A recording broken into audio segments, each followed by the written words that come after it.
Allah Azza wa Jal, for example, commands in Quran in many places. One of them, for instance, "U'budu rabbakum." "U'budu rabbakum." Enslave yourself to your master. If you want to know, we study a lot of Quran, you know. You could study tafsir for years and years and years and years.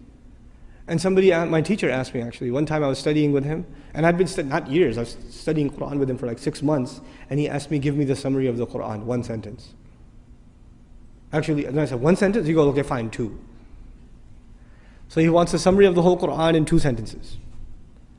And I'm thinking, I'm going, in my head, I'm doing a review of the stuff he talks about all the time.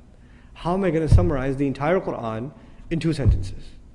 And I remembered what he said, and I used it, and he said, you're right. Alhamdulillah. Here's what it was. Number 1, accept Allah as master and accept yourself as slave. A lot of people accept Allah as master, but they still don't accept themselves as slave. Just accept it.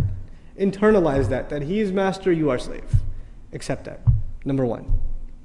And after you accept that, the second sentence, accept that this guidance is only beneficial to people who accept themselves as slaves. That's it. You say, Iyaka na'budu, you accept yourself as slave. Then what are you ready for? Ihdina sirat. Guidance. Slavery and guidance is the summary of the entire Quran.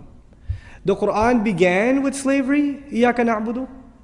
It begins with slavery, and at the end, again, he calls himself master, which alludes to us as what? If he's the master of the people are his slaves.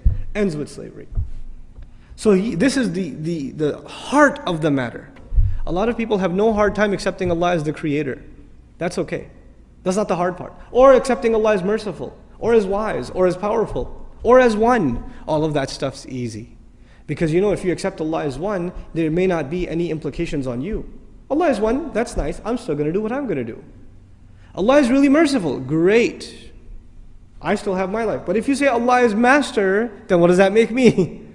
That makes me slave. And to put it in very simple terms, the difference between a free person and a slave person is very simple. It's not a complicated subject.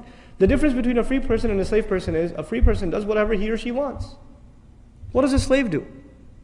A slave cannot do what he or she wants. If a slave did what he or she wanted, then they would be considered free. The only thing that makes them a slave is they do what the master wants.